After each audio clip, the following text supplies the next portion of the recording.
Hello दोस्तों, मैं दीपेंद्र शुक्ला आप सभी का स्वागत करता हूं आपके अपने YouTube चैनल श्री स्टडीज पर। जैसा कि अभी हम टेंस के बारे में अध्ययन कर रहे हैं, सीरीज ऑफ टेंसेस चला रहे हैं। इसी सीरीज में हमने प्रेजेंट के सारे टेंसेस का अध्ययन किया, पास्ट के सारे टेंसेस का अध्ययन किया और फ्यूचर के भी, future indefinite, future continuous, future perfect के बारे में हमने अध्ययन कर चुके हैं। अब बात करते हैं फ्यूचर के सबसे आखिरी टेंस के बारे में, जो कि होता है फ्यूचर परफेक्ट कंटिन्यूअस टेंस। दोस्तों, इस टेंस के बारे में मैं आपको एक बात बताना चाहूंगा कि इस टेंस का यूज ग्रामर में बहुत रेयरली ही किया जाता है, बहुत ही कम किया जाता है और इसीलिए इस टेंस के बारे में ना तो आपने ज्यादा सुना होगा, ना ही कभी कोई सेंटेंसेस ज्यादा आपके पास इस टेंस के आए होंगे।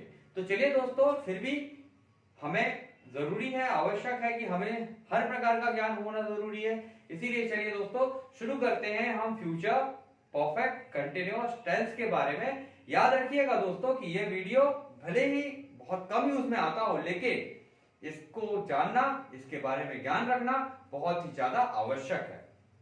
ठीक है दोस्तों, तो चलिए शुरू करते हैं फ्यूचर परफेक्ट कंटिन्यूअस टेंस। जैसा कि नाम से ही हमें समझ में आ रहा है कि यह टेंस फ्यूचर मीन भविष्य काल, उसके साथ परफेक्टनेस और परफेक्ट के साथ साथ कंटिन्यूअस और कंटिन्यूटी के साथ में आखिरी में आ जाता है टेंस। ठीक है, तो फ्यूचर मीन्स भविष्य काल। अब ये परफेक्ट और कंटिन्यूटी यदि साथ में आते हैं, कंटिन्यूअस साथ में आते हैं, तो perfectness for timing and continuity for work. कि यहां पर भविष्य में किसी भी कार्य के शुरू होने से लेकर उसके चलने तक की जानकारी हमें मिलती है। तो इस टेंस के आइडेंटिफिकेशन या पहचान क्या हो जाएगी भाई? इसकी पहचान भी वही होगी जैसे प्रेजेंट परफेक्ट कंटिन्यूअस में होता था, से रहा है, से रही है। पास्ट में होता था, से रहा था, से रही थी। अब फ्यूचर में होगी से रहा होगा, से रही होगी, से रहे होंगे और से रहा होगा।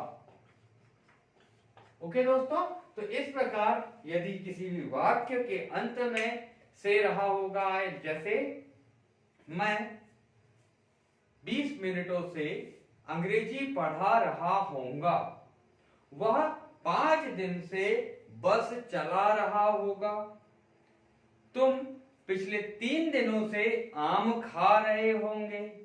इस प्रकार के सेंटेंसेस यदि कार्य के शुरू होने के समय से लेकर उसके उस काल तक चलने के बारे में जानकारी यदि देते हैं, तो वो टेंस किस पर आधारित होते हैं? फ्यूचर परफेक्ट कंटिन्यूअस टेंस पर आधारित होते हैं। वो सारे के सारे सेंटेंसेस फ्यूचर परफेक्ट कंटिन्यूअस पर आधारित होते हैं। अब बात करते हैं इसके स्ट्रक्चर की, तो इसका स्ट्रक्चर भी प्रेजेंट परफेक्ट कंटिन्यूअस और पास्ट परफेक्ट कंटिन्यूअस के जैसे ही होगा। इसके बारे में डिस्कशन कर लेते हैं कि एक सेंटेंस मैं यहाँ पर लिख देता हूं कि किस प्रकार का होगा। जैसे हमारा यूनिवर्सल सेंटेंस, मैं 3 दिनों से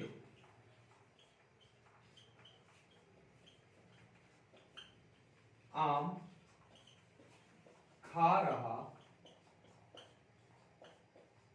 होऊंगा। क्लियर? मैं 3 दिनों से आम खा रहा होऊंगा। अब इस प्रकार की यदि सेंटेंस हमारे पास आ जाते हैं, तो इनका ट्रांसलेशन के लिए हम एक स्ट्रक्चर को फॉलो करना होता है। वो स्ट्रक्चर इसका होगा, जैसे सामान्य स्ट्रक्चर सब्जेक्ट से ही प्रारंभ होता है, सब्जेक्ट प्लस हेल्पिंग वर्ब यहाँ पर रहेंगी विल या शाल, क्योंकि किसी भी फ्यूचर टेंस में हम विल या शाल हेल्पिंग वर्ब का यूज करते हैं। भाई अब विल या शाल के साथ परफेक्ट फ्यूचर को दर्शाने के लिए हो गया विल और शाल। परफेक्टनेस को दर्शाने के लिए हमने पिछले टेंस में किसका यूज किया था? हैव का। तो यहाँ पर फिर से हम हैव का यूज करेंगे। इसके साथ साथ कंटिन्यूटी को शो करने के लिए यहाँ पर किसका यूज करेंगे भाई? आईएनजी का। और हैव के साथ हमेशा वर्ब का कौन सा फॉर्म आता है? Third form. तो यहाँ पर फिर से हमें थर्ड फॉर्म की आवश्यकता पड़ रही है, लेकिन हमारी वर्ब किस फॉर्म में है? जीरेंट फॉर्म में। तो थर्ड फॉर्म के लिए हम यहाँ पर फिर से बी का यूज करेंगे और बी का थर्ड फॉर्म होता है बीन। तो हमारा स्ट्रक्चर हो गया सब्जेक्ट प्लस विल या shall plus have plus been plus verb का gerund form plus object plus since या फॉर प्लस टाइमिंग। क्लियर है दोस्तों? तो हमारा फ्यूचर परफेक्ट कंटीन्यूअस टेंस का स्ट्रक्चर क्या रहा? सब्जेक्ट प्लस विल या shall plus have plus been plus verb का gerund form plus object plus since और फॉर प्लस टाइमिंग। इस प्रकार से हम हमारे फ्यूचर परफेक्ट कंटीन्यूअस टेंस के अफर्मेटिव स्ट्रक्चर को बनाते हैं और इसी की हेल्प से हम इस सेंटेंस को ट्रांसलेट करेंगे। तो what is the subject in this sentence? It is I. I के साथ हम यूज करेंगे शाल का, तो आई शाल, फिर हैव, फिर बीन, फिर वर्ब का जिरंड फॉर्म खाना मतलब ईट, ईट का जिरंड फॉर्म ईटिंग, फिर क्या खा रहे थे आप? मैंगो, फिर सिंस या फॉर यहां पर है तीन दिन होता है पीरियड ऑफ टाइम और पॉइंट ऑफ टाइम के साथ हम यूज करते हैं सिंस का, और पीरियड ऑफ टाइम जैसे number of days, number of hours, number of minutes यदि हमें मिल जाता है तो हम यूज करते हैं फॉर का। ठीक है दोस्तों? तो सिंस और फॉर दोनों की सिंस और फॉर दोनों के यूजेस मैंने आपको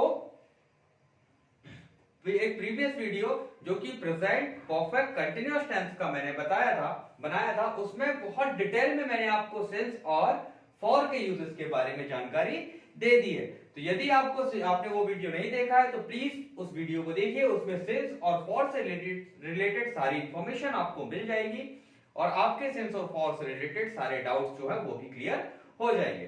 ठीक है दोस्तों? तो अब हम बात करते हैं आगे।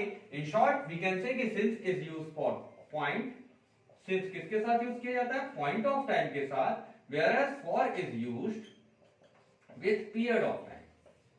क्लियर? तो हम यहां पर देखते हैं कि यहां पर क्या है भाई? 3 दिन। 3 दिन मतलब होती है ड्यूरेशन, ड्यूरेशन मतलब होता है समय अवधि, समय अवधि it mean period of time. ठीक है? तो समय अवधि जब दी हुई हमें तो हम वहां पर फॉर का यूज करते हैं। तो I shall have been eating mango for कितने दिन से कर रहे थे भाई? 3 दिनों का, तो फॉर 3 डेज। क्लियर है दोस्तों? तो अब ये हो गया हमारा अफर्मेटिव स्ट्रक्चर। लेकिन यदि हमें अब नेगेटिव सेंटेंस बनाना हो, नेगेशन के साथ दर्शाना हो, तो क्या होगा भाई? कि मैं 3 दिनों से आम नहीं खा रहा होऊंगा। क्लियर? अब नेगेटिव के लिए हम क्या यूज करते हैं? नॉट, वो भी बता after helping verb. Helping verb के बाद हम किसका यूज करते हैं? नॉट। तो यहां पर इसका नेगेटिव स्ट्रक्चर हो जाएगा सब्जेक्ट प्लस विल और शाल एज इट इज रहेंगे अभी, plus not plus plus have plus been plus verb का gerund form plus object plus since या फॉर प्लस टाइम। क्लियर? अब बात करते हैं इसके ट्रांसलेशन की। तो सब्जेक्ट यहां फिर से आई मतलब मैं, फिर आई के साथ हम हमेशा यूज करेंगे शाल का, तो आई शाल, फिर नॉट, फिर हैव, फिर बीन, फिर वर्ब का gerund form it mean eating, फिर क्या खा रहे थे आप? मैंगो, फिर सिंस या फॉर फिर से 3 दिन है, 3 दिन is stand 3 days is stand for period of time और ड्यूरेशन ऑफ टाइम। तो फॉर पीरियड और ड्यूरेशन वी यूज फॉर और फिर 3 डेज। क्लियर है? इसके बाद बात करते हैं इसके इंटेरोगेटिव की। इंटेरोगेटिव मतलब प्रश्न पूछना, और प्रश्न किस प्रकार से पूछा जाएगा भाई? कि क्या मैं 3 दिनों से आम खा रहा होऊंगा?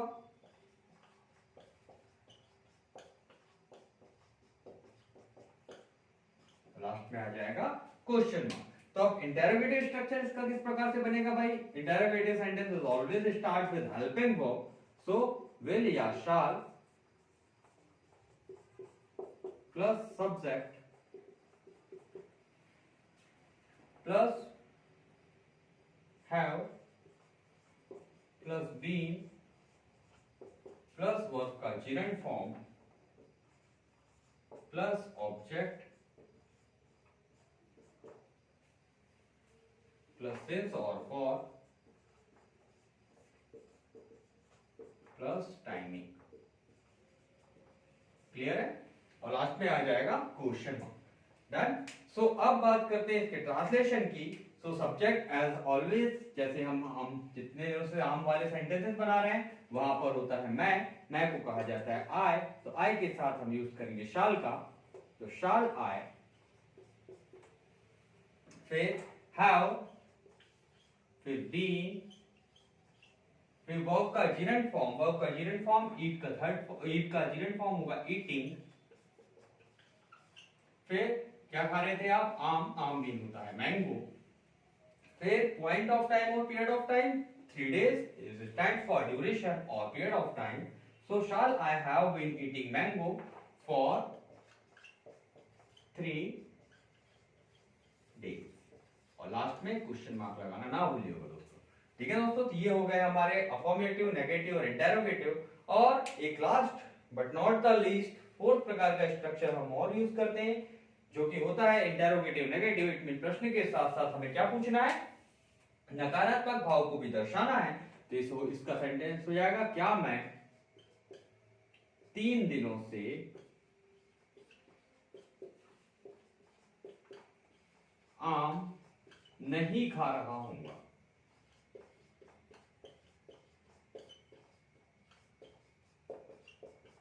लास्ट में आ जाएगा क्वेश्चन मार्क। क्लियर है? सो अब इस टेंस का ट्रांसलेशन यदि हमें करना है तो स्ट्रक्चर रहेगा हमारा interrogative negative structure. Interrogative negative will start with helping verb, और इसका फॉर्मेशन नेगेटिव स्ट्रक्चर की हेल्प से ही किया जाता है। सिर्फ नेगेटिव की हेल्पिंग वर्ब को उठाकर हमने सामने ले आया, फ्रंट में यूज कर लिया, और बाकी का सेंटेंस एज इट इज ही रहेगा, बाकी का स्ट्रक्चर भी एज इट इज रहेगा। तो विल या shall plus subject plus have not plus have plus been plus verb का gerund form plus object plus since या for plus timing। क्लियर है दोस्तों? अब इस स्ट्रक्चर की हेल्प से हमें ट्रांसलेशन भी करना है। सो स्टार्ट कर देते हैं ट्रांसलेशन। सब्जेक्ट है हमारा मैं मीन होता है आई, और आई के साथ यूज होता है शाल का, तो सेंटेंस हमारा बन जाएगा शाल आई, फिर नॉट नेगेशन को दर्शाने के लिए, फिर हैव, फिर बीन, फिर वर्ब का gerund फॉर्म मतलब ईट का gerund फॉर्म ईटिंग, फिर ऑब्जेक्ट है हमारा, क्या खा रहे थे आप? मैंगो या आम खा रहे थे आप, तो हो जाएगा ईटिंग मैंगो, फिर फॉर 3 और डेज। क्लियर? सो हमारा इंटेरोगेटिव नेगेटिव स्ट्रक्चर क्या बन गया? Shall I not have been eating mango for 3 days। Clear है दोस्तों? यहां पर सारी चीजें मैंने आपको बता चुका हूं। सिर्फ सिंस और फॉर की रही बात, तो सिंस और फॉर के यूजेस मैंने प्रेजेंट परफेक्ट कंटीन्यूअस टेंस के वीडियो में बहुत ज्यादा डिटेल में आप लोगों को बताई है। यदि आपको सिंस और फॉर के कॉन्सेप्ट समझ में नहीं आए होंगे तो प्लीज मेरा एक वो वीडियो देखिएगा जिसमें मैंने प्रेजेंट परफेक्ट, यदि आपने मेरा प्रेजेंट परफेक्ट कंटीन्यूअस टेंस का स्ट्रक्चर प्रेजेंट परफेक्ट कंटीन्यूअस का वीडियो नहीं देखा हो तो प्लीज उसे जाकर देखिए। वहां आपको सिंस और फॉर से रिलेटेड सारी इंफॉर्मेशन बहुत ज्यादा डिटेल में और बहुत ज्यादा इजी लैंग्वेज में मैंने समझाई हुई है। ठीक है दोस्तों? बाकी इस टेंस में और बहुत ज्यादा विशेष कुछ है नहीं। जो भी स्ट्रक्चर्स थे उनका सेंटेंस बनाकर उनका ट्रांसलेशन मैंने आज आपको यहाँ पर बता दिया है। ठीक है दोस्तों? तो यदि आपको ये वीडियो समझ में आया हो, ये वीडियो पसंद आया हो और इस वीडियो से आपने कुछ सीखा हो तो प्लीज मेरे चैनल को लाइक करें, सब्सक्राइब करें। ठीक है दोस्तों? मिलते हैं अगले वीडियो में, तब तक के लिए जय हिंद।